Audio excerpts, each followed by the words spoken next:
and I'm expanding the farm. Luke 084 BLUT 084 R games, hopefully. The stream and the Xbox will cooperate. As I've said in many streams, I hate the Xbox. I wish I had this on the PlayStation, but I can't go live here on Mixer with the PlayStation. So, if you're new, or if you know, join in, or carry on watching me build more crap and do whatever else needed to do what we got to do. I have gone and got diamonds, and I don't really not bothered too much about getting any more. The next task is the enchantment table. I kind of picked that up.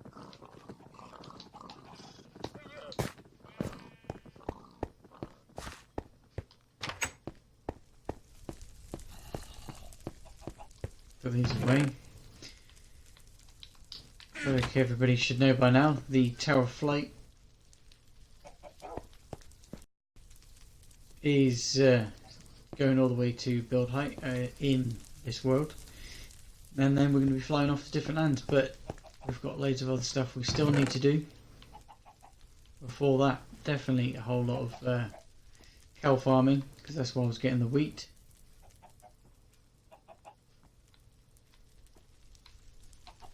Tons of iron, but I don't know what to do with it.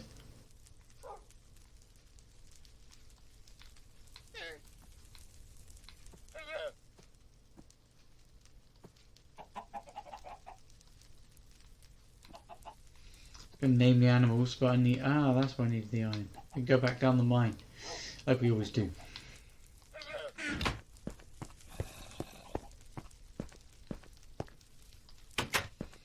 I thought for a different kind of stream tonight, we'd have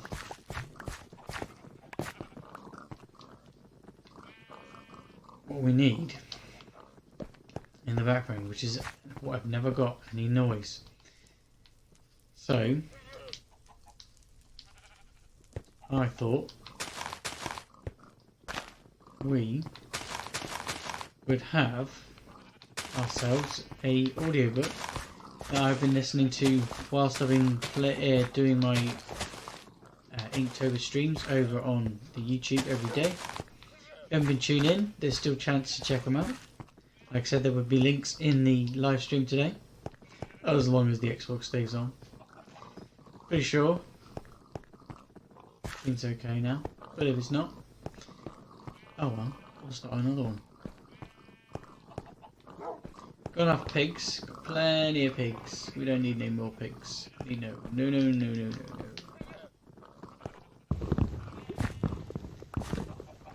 Definitely gonna harvest these for the Halloween time, which is coming closer.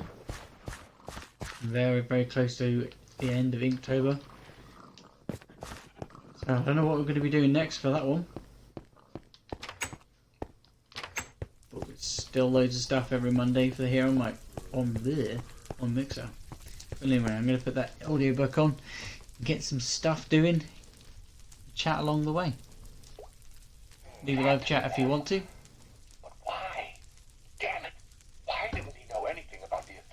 But this one is aged up, so be aware of that. Had been one of the true vampires, the living dead. Would sunlight have the same effect on those who were still alive? Yeah, she's still down there. Got a few friends this time though. As the door slammed shut beside him, he wondered if he should have taken away the dead man. Party ourselves. Others. Would they invade the crypt? No, they wouldn't go near the casket anyway. It was why am I going to do nothing on me to do anything with that? The man's blood was dead now. The cows. Again, his thoughts took off as he leaped to another conclusion. Some rays must have done something to their blood. Was it possible then that all things bore relations to the blood? The garlic, the cross, the mirror, the stake, daylight, the earth some of them slept in? He didn't see how, and yet he had to do a lot of reading, a lot of research. It might be just the thing he needed. He'd been planning for a long time to do it. Lately, it seemed as if he'd forgotten this new idea started the desire again. He started the car and raced up the street, turning off into a residential section and pulling up before the first house he came to. He ran up the pathway to the front door, but it was locked and he couldn't force it in. With an impatient growl, he ran to the next house. The door was open, and he ran to the stairs through the darkened living room and jumped up the carpeted stairs two at a time. He found the woman in the bedroom. Without hesitation, he jerked back the covers and grabbed her by the wrists. She grunted as her body hit the floor, and he heard her making tiny sounds as he dragged her into the hall and started down the stairs. As he pulled her across the living room, she started to move.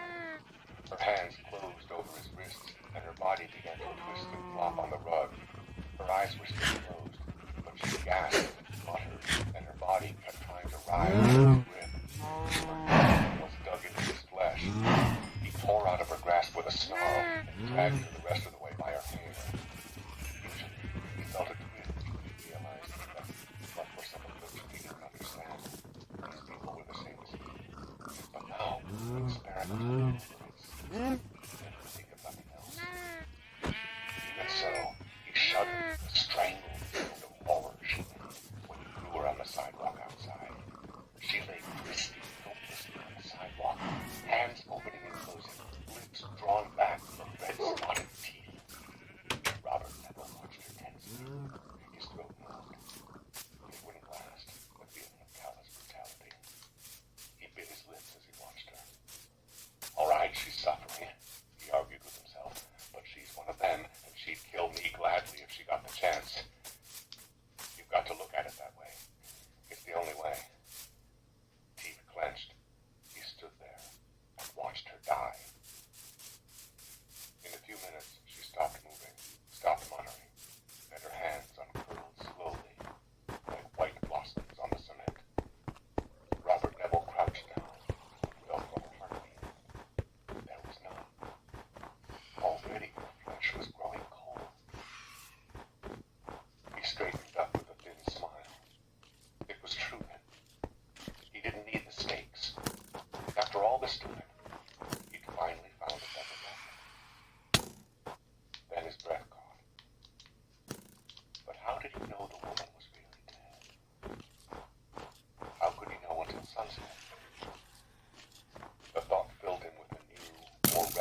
started to shake, and he jammed them together to stop them. His hands on the wheel felt numb. He had to slow down at the corner of Cimarron. Out of the corner of an eye, he saw a man come rushing out of a house and start chasing the car. Then, as he turned the corner with a screech of clinging tires, he couldn't hold back the gasp. They were all in front of his house, waiting. A sound of helpless terror filled his throat.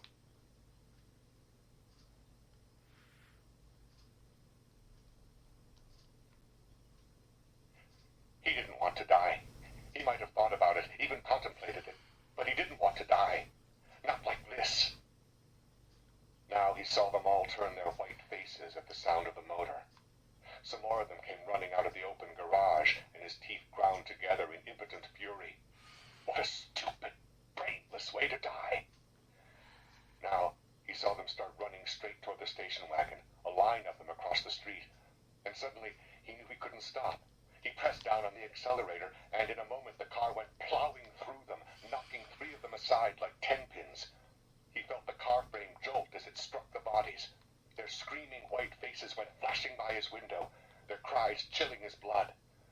Now they were behind, and he saw in the rearview mirror that they were all pursuing him.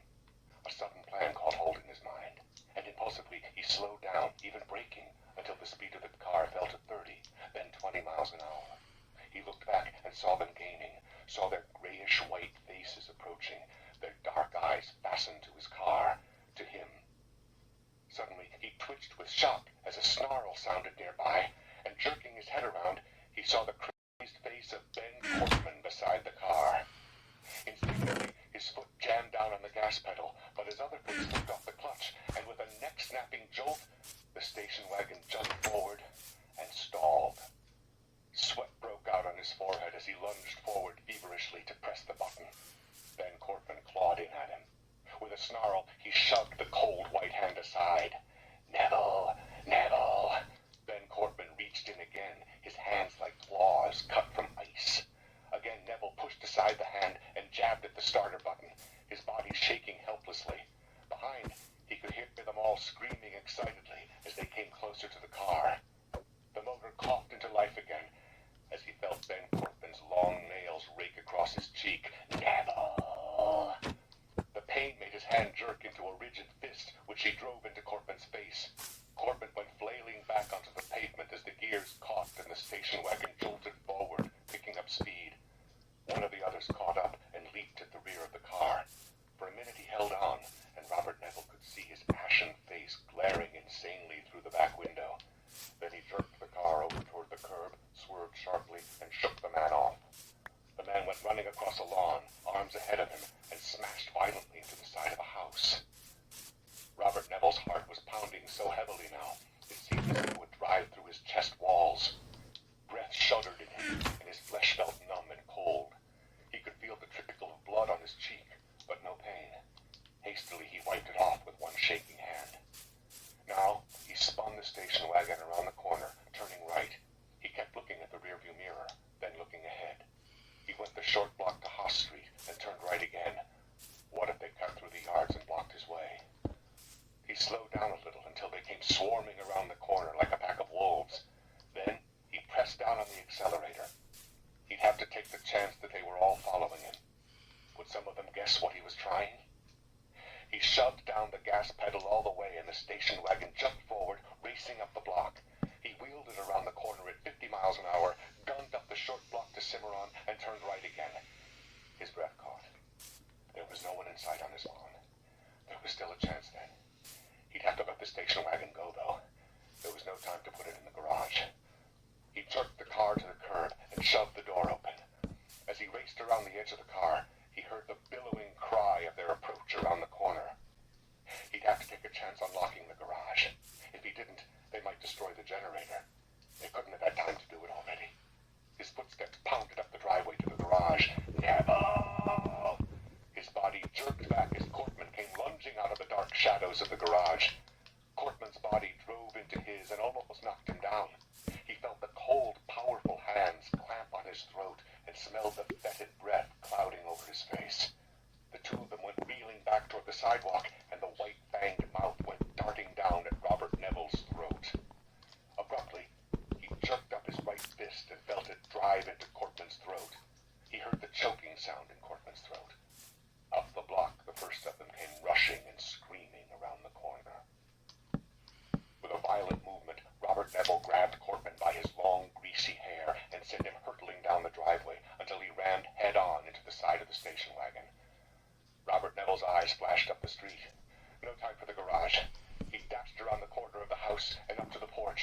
himself out, dashed across the lawn, and leaped onto the porch. He had to stop to find the right key, and another man came leaping up the porch steps. Neville was slammed against the house by the impact of his body. The hot, blood-thick breath was on him again, the bared mouth lunging at his throat. He drove his knee into the man's groin, and then, leaning his weight against the house, he raised his foot high and shoved the doubled-over man into the other one, who was rushing across the lawn. Neville dived for the door and unlocked it. He pushed it open, slipped inside, and turned. As he slammed it shut, an arm shot through the opening. He forced the door against it with all his strength until he heard bones snap. Then he opened the door a little, shoved the broken arm out, and slammed the door. With trembling hands, he dropped the bar into place. Slowly, he sank down onto the floor and fell on his back.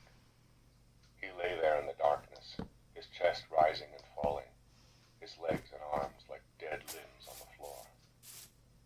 Outside, they howled and pummeled the door, shouting his name in a paroxysm of demented fury. They grabbed up bricks and rocks and hurled them against the house, and they screamed and cursed at him.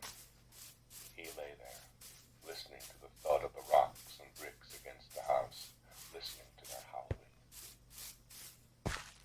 After a while, he struggled up to the bar. Half the whiskey he poured splashed into the rug. He threw down the contents of the glass and stood there shivering, holding onto the bar to support his wobbling legs, his throat tight and convulsed, his lips shaking without control. Slowly, the heat of the liquor expanded in his stomach and reached his body. His breath slowed down. His chest stopped shuddering. He started as he heard the great crash outside. He ran to the peephole and looked out. His teeth grated together and a burst of rage filled him as he saw the station wagon lying on its side and saw them smashing in the windshield with bricks and stones, tearing open the hood and smashing at the engine with insane club strokes, denting the frame with their frenzied blows. As he watched, fury poured through him like a current of hot acid, and half-formed curses sounded in his throat while his hands clamped into great white fists at his sides. Turning suddenly, he moved to the lamp and tried to light it. It didn't work. With a snarl, he turned and ran into the kitchen. The refrigerator was out.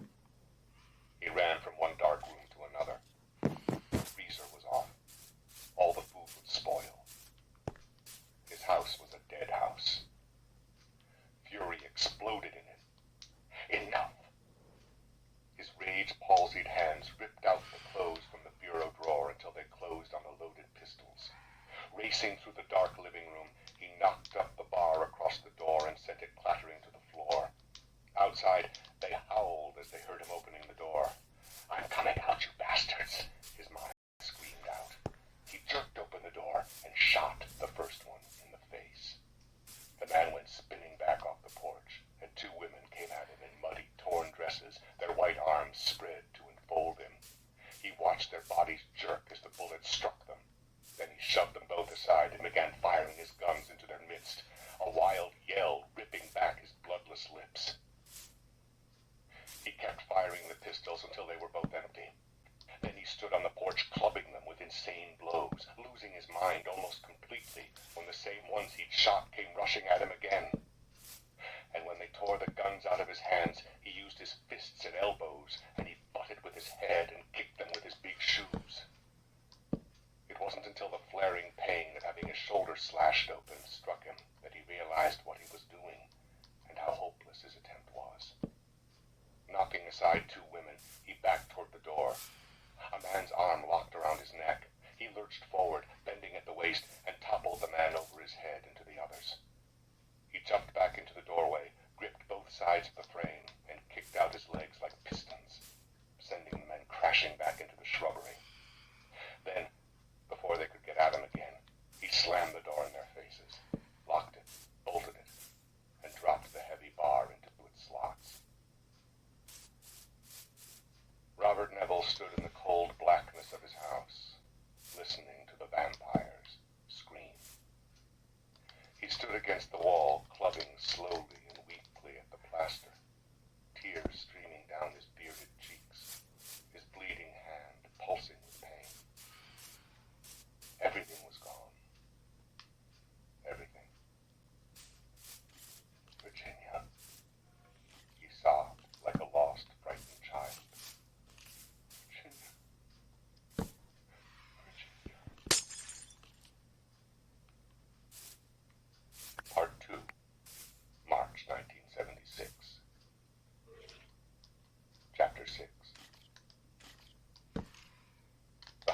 last, was livable again.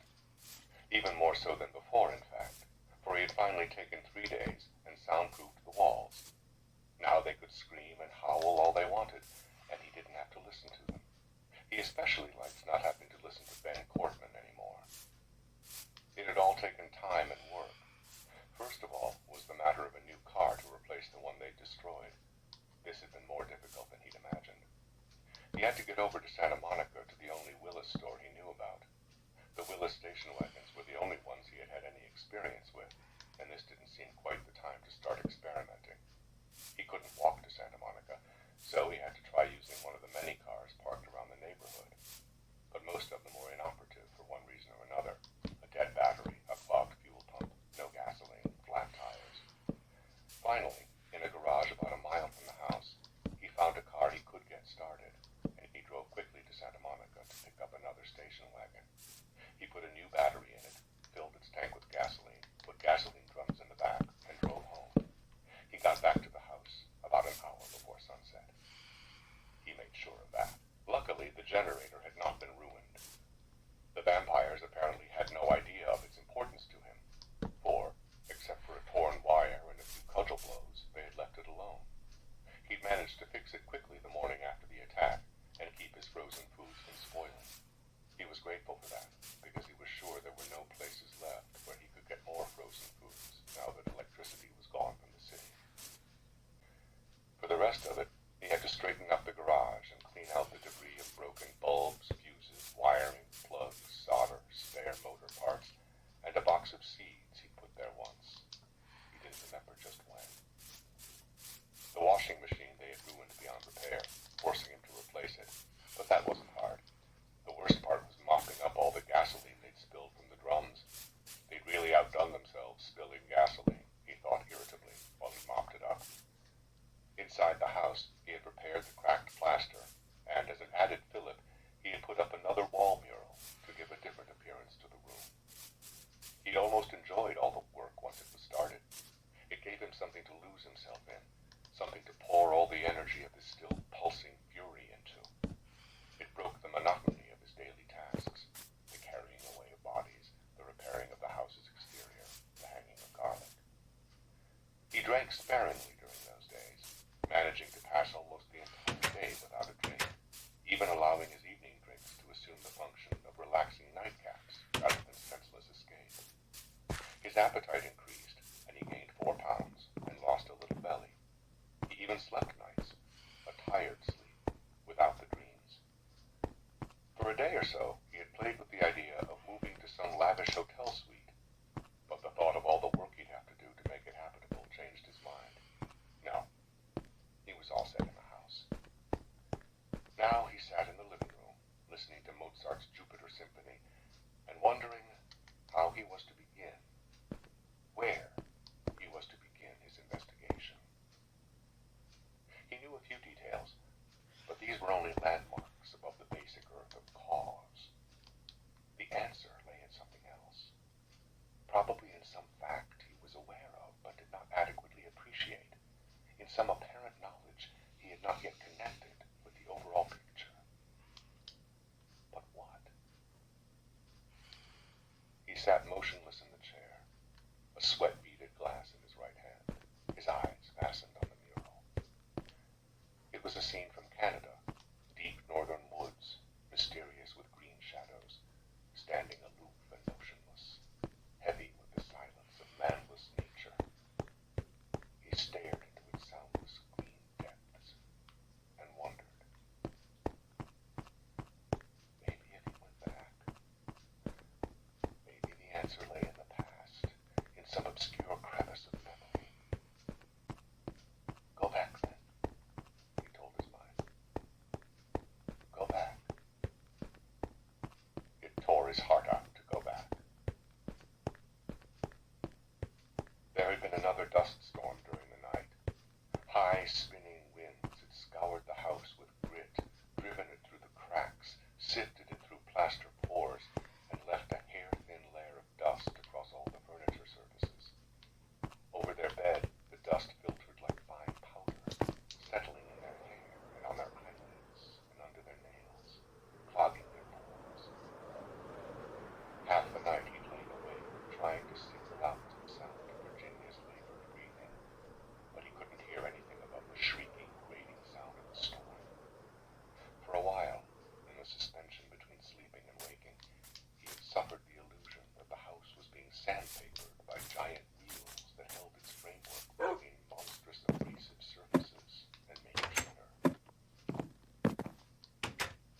He'd never got used to the dust storms. That hissing sound of whirlwind granulation always set his teeth on edge. The storms had never come regularly enough to allow him to adapt himself to them. Whenever they came, he spent a restless, tossing night and went to the plant the next day with jaded mind and body. Now there was Virginia to worry about, too. About 4 o'clock, he awoke from a thin depression of sleep and realized that the storm had ended. The contrast made silence a rushing noise in his ears. As he raised his body irritably to adjust his twisted pajamas, he noticed that Virginia was awake. She was lying on her back and staring at the ceiling. "What's the matter?" he mumbled drowsily. She didn't answer. "Honey?" Her eyes moved slowly to him. She said, "Look here. Have you listen?" Oh. He lay there for a moment, looking at her. "Well," he said then, and, turning on his side, closed his eyes. The alarm went off at 6:30. Usually Virginia pushed him to stop, but when she failed to do so, he reached over her inert body to himself. She was still on her back, still staring. "What is it?" he asked worriedly. She looked at him and shook her head on the pillow. "I don't know," she said. "I can't sleep." "Why?" She made an indecisive sound. "Still feel weak?" he asked. She tried to sit up, but she couldn't. "Stay there, hon," he said. "Don't move." He put his hand on her brow. "You haven't got any fever," he told her.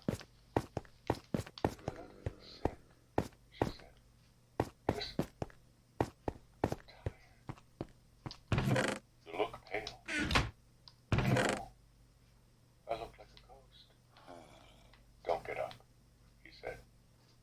She was up. "I'm not going to pamper myself," she said. "Go ahead. Get dressed. I'll be all right." "Don't get up if you don't feel good, honey." She patted his arm and smiled. "I'll be all right," she said. "You get ready." While he shaved, he heard the shuffling of her slippers past the bathroom door. He opened the door and watched her crossing the living room very slowly, her wrappered body weaving a little. He went back in the bathroom, shaking his head. She should have stayed in bed. The whole top of the wash basin was grimy with dust. The damp stuff was everywhere. He'd finally been compelled to erect a tent over Kathy's bed to keep the dust from her face. He'd nailed one edge of a shelter half to the wall next to her bed and let it slope over the bed, the other edge held up by 2 poles lashed to the side of the bed. He didn't get a good shave because there was grit in the shaving soap, and he didn't have time for a second lathering. He washed off his face, got a clean towel from the hall closet, and dried himself. Before going to the bedroom to get dressed, he checked Kathy's room. She was still asleep, her small blonde head motionless on the pillow, her cheeks pink with heavy sleep. He ran a finger across the top of the shelter hat and drew it away gray with dust. With a disgusted shake of his head, he left the room. "I wish these damn storms would end," he said as he entered the kitchen 10 minutes later. "I'm sure—" He stopped talking. Usually she was at the stove turning eggs or French toast or pancakes, making coffee. Today she was sitting at the table. On the stove, coffee was percolating, but nothing else was cooking.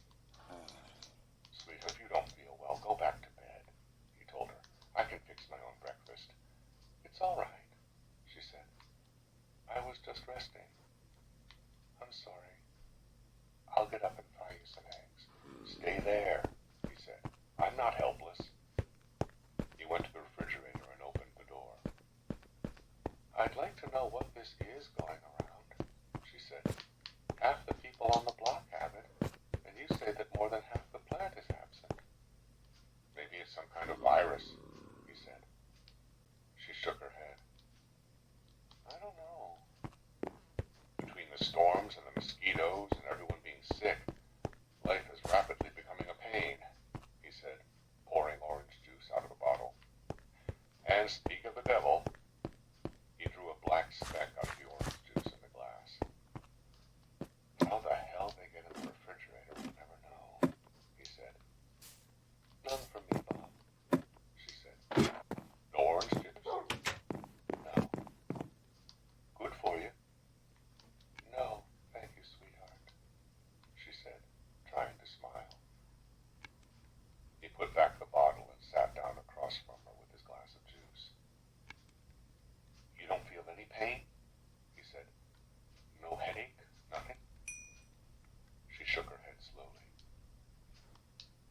I wish I did know what was wrong, she said. You call up Dr. Bush today. I will, she said, starting to get up. He put his hand over hers. No, sweetheart, stay there, he said. But there's no reason why I should be like this. She sounded angry.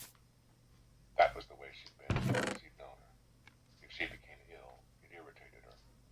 She was annoyed by sickness. She seemed to regard it as a personal threat. Come on, he said, starting to get up. I'll help you back to bed. No, just let me sit here with you, she said. I'll go back to bed. All right. Don't you want something, though? No. How about coffee? She shook her head. You're really going to get sick if you don't eat, he said. I'm just not hungry. He finished his juice and got up to fry a couple of eggs. He cracked them on the side of the iron skillet and dropped the contents into the melted bacon fat. He got the bread from the drawer and went over to the table with it. Here, I'll put it in the toaster, he said. You watch your... Oh, God. What is it? She waved one hand weakly in front of her face.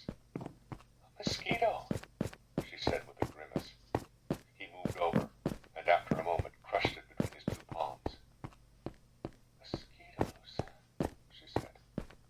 Flies. Sand fleas. We are entering the age of the insect, he said. It's not good, she said. They carry diseases. We ought to put a net around Kathy's bed, too. I know, he said, returning to the stove and tipping the skillet so the hot fat ran over the white egg surfaces. I keep meaning to. I don't think that spray works either, Virginia said. It doesn't? No. My God, and it's supposed to be one of the best ones on the market. He slid the eggs onto a dish. Sure you don't want some coffee? He asked her. No, thank you. He sat down and she handed him the buttered toast. I hope to hell we're not breeding a race of superbugs, he said. You remember that strain of giant grasshoppers they found in Colorado? Yes. Maybe the insects are, what's the word, mutating. What's that? Oh, it means they're changing, suddenly. Jumping over dozens of small evolutionary steps, maybe developing along lines they might not have followed at all if it weren't for silence. The bombings, she said. Maybe, he said. Well, they're causing the dust storms. They're probably causing a lot of things. She sighed wearily and shook her head. And they say we won the war, she said. Nobody won it. The mosquitoes won it. He smiled a little. I guess they did, he said. They sat there for a few moments without talking, and the only sound in the kitchen was the clink of his fork on the plate and the cup on the saucer. You looked at Kathy last night? She asked. I just looked at her now. She looks fine. Good. She looked at him stunnedly.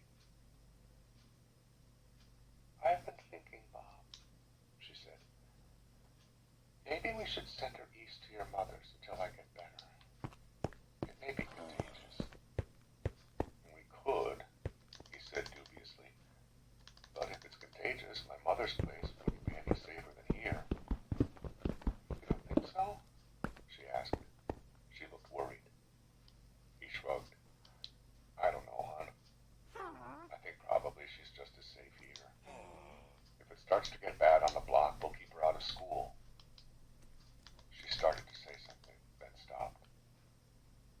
All right, she said. He looked at his watch. I'd better finish up, he said. She nodded, and he ate the rest of his breakfast quickly. While he was draining the coffee cup, she asked him if he bought a paper the night before. It's in the living room, he told her. Anything new in it? No, same old stuff. It's all over the country, a little here, a little there. They haven't been able to find the germ yet. She bit her lower lip.